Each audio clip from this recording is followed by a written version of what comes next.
Assalamualaikum warahmatullahi wabarakatuh. Selamat pagi semuanya. Waalaikumsalam warahmatullahi wabarakatuh.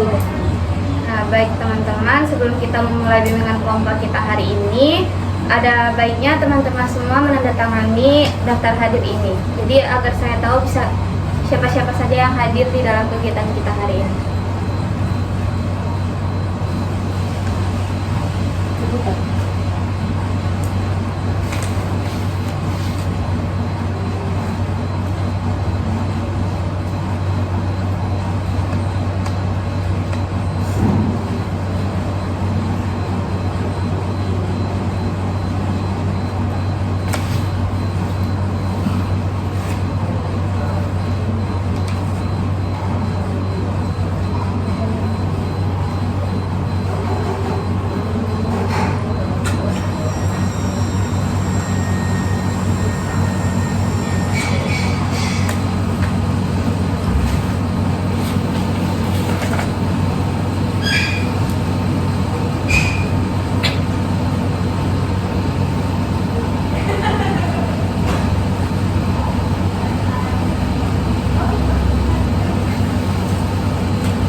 Baik teman-temannya semuanya, terima kasih sudah hadir di kegiatan kita hari ini.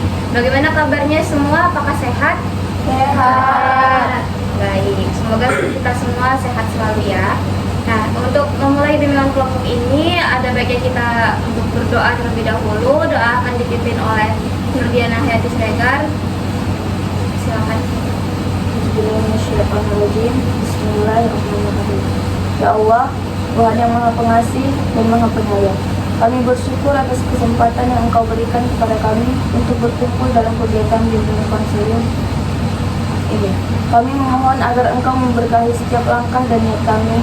Berikanlah kami kemudahan dalam menjalankan kegiatan ini dengan penuh rasa ikhlas dan semangat. Bukakanlah hati dan pikiran kami untuk menerima ilmu dan bimbingan yang bermanfaat. Jauhkanlah kami dari segala gangguan dan halangan. Semoga kegiatan ini dapat berjalan lancar dan memberikan manfaat bagi kami semua. Amin. Nah, di sini kita akan melakukan layanan bimbingan kelompok. Nah, jadi sebelum itu saya akan menjelaskan terlebih dahulu apa sih bimbingan kelompok itu. Nah, jadi bimbingan kelompok ini adalah salah satu bentuk layanan yang membahas masalah umum dalam kelompok dengan memanfaatkan dinamika kelompok. Nah, ada juga tujuan dari bimbingan kelompok ini itu ada 6 ya adik-adik semua. Yang pertama itu dapat melatih anggota kelompok untuk berani mengemukakan pendapat di hadapan teman-teman yang lain. Kemudian selanjutnya melatih kita bersikap terbuka di dalam kelompok. Kemudian melatih kita untuk dapat membina keakraban bersama teman-teman dalam kelompok khususnya dan dengan teman-teman lain di luar kelompok ini. Kemudian selanjutnya melatih kita untuk mengendalikan diri dalam kegiatan kelompok. Kemudian melatih kita dapat bersikap tenggang rasa dengan orang lain, dan yang terakhir dapat menemukan alternatif pemecahan masalah atau topik yang kita bahas mengenai pertengkaran orang tua membuat saya menangis. Kemudian di sini saya akan menjelaskan cara pelaksanaannya itu ada 3. Yang pertama, semua anggota diharapkan untuk berpendapat. Kemudian tidak ada pendapat yang salah dan tidak saling menyalahkan. Kemudian jika teman-teman ingin berpendapat, tunjuk tangan terlebih dahulu. Dan jika ada yang berpendapat yang lain itu akan bergantian sesuai dengan kesepakatan jika yang berpendapat lebih dari 1 orang di dalam waktu yang sama. Seperti itu. Kemudian di bimbingan kelompok ini ada asas-asasnya.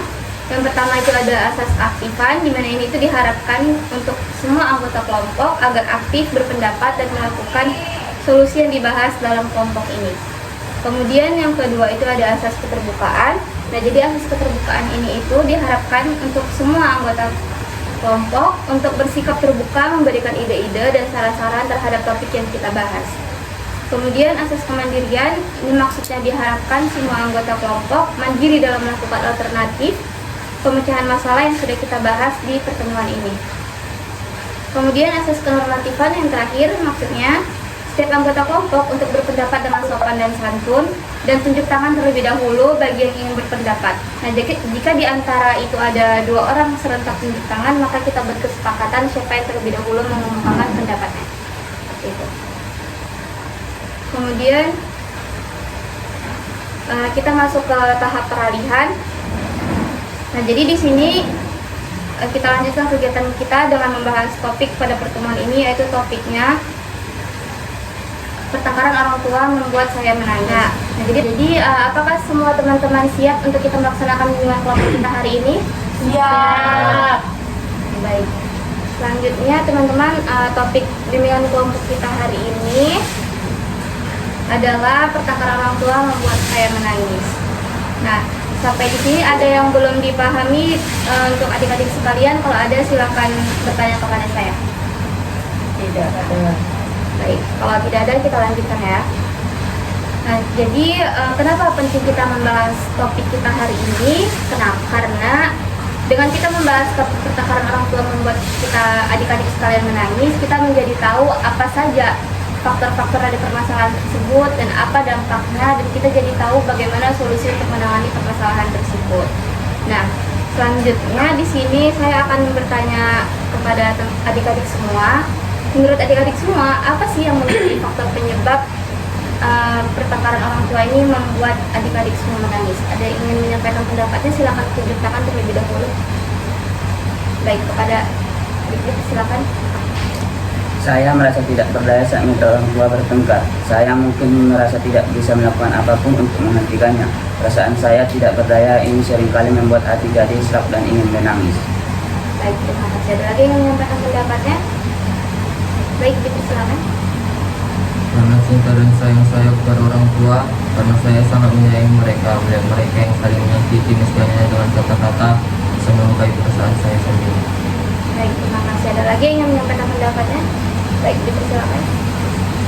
Saya merasa takut dan atau cemas karena pertengkaran itu menyebabkan suara yang keras yang menimbulkan rasa takut dan cemas dalam keadaan yang sangat tidak nyaman.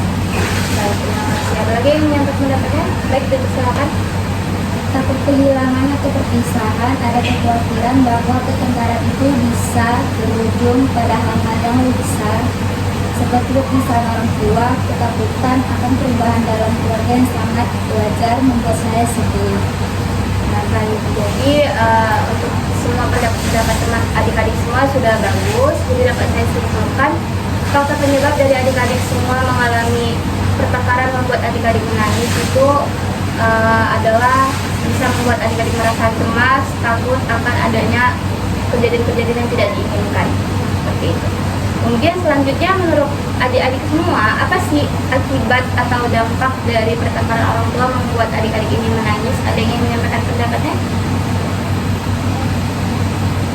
Baik, silakan. Rasa tidak nyaman di rumah yang seharusnya menjadi tempat yang nyaman malah terasa tidak aman. Baik, terima kasih. Ada lagi yang menyampaikan pendapatnya?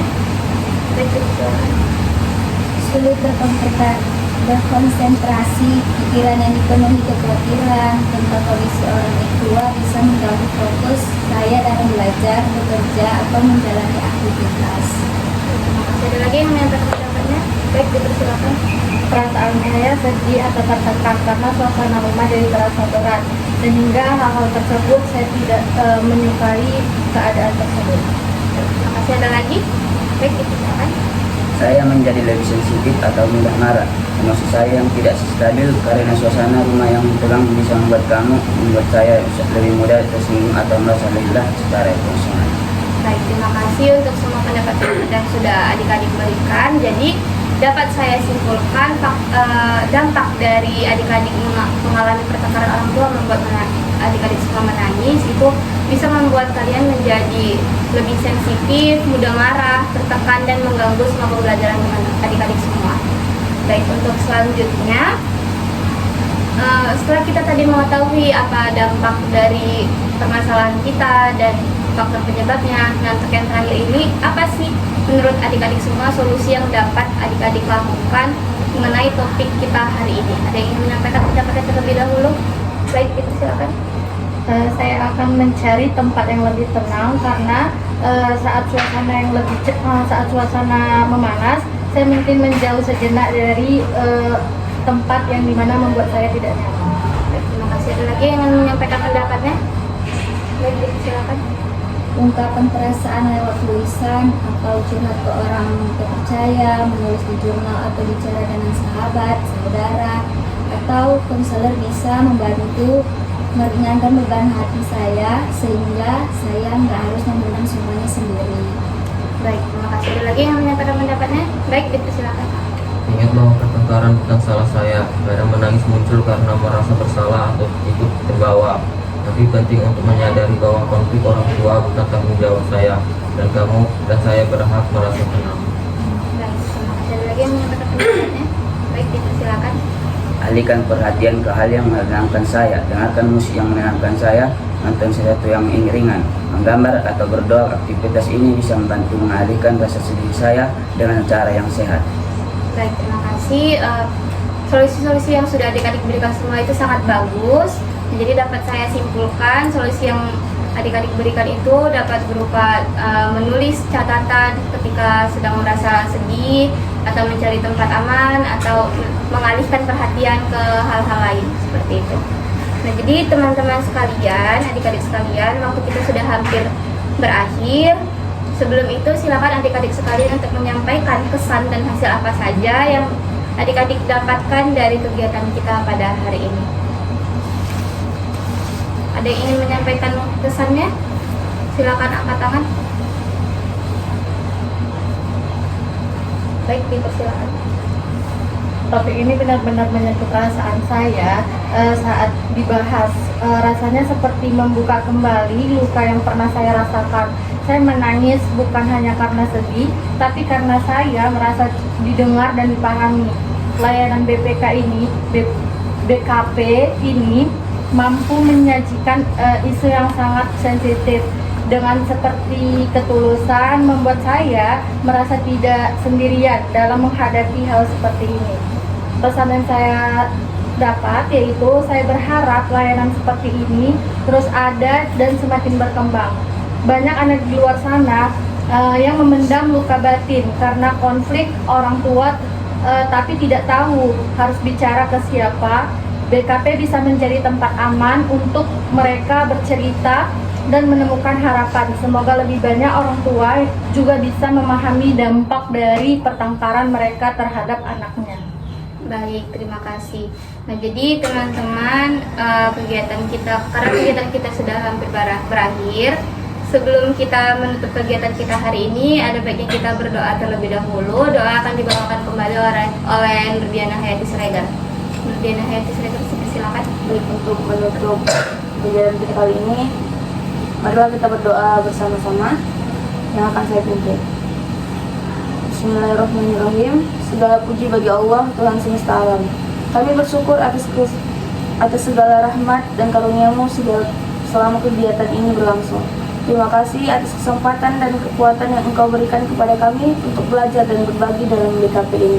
Kami memohon agar ilmu dan pengalaman yang kami dapatkan menjadi amal jariah dan bermanfaat dalam kehidupan kami sehari-hari. Lindungilah kami dari segala mara bahaya dan bimbinglah kami selalu di jalan yang Engkau ridhoi.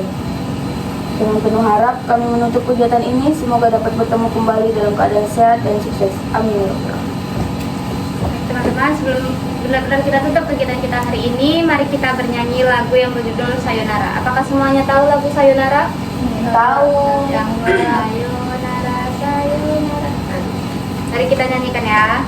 1, 2, 3. Sayonara, sayonara, sampai berjumpa lagi. Sayonara, sayonara, sampai berjumpa lagi.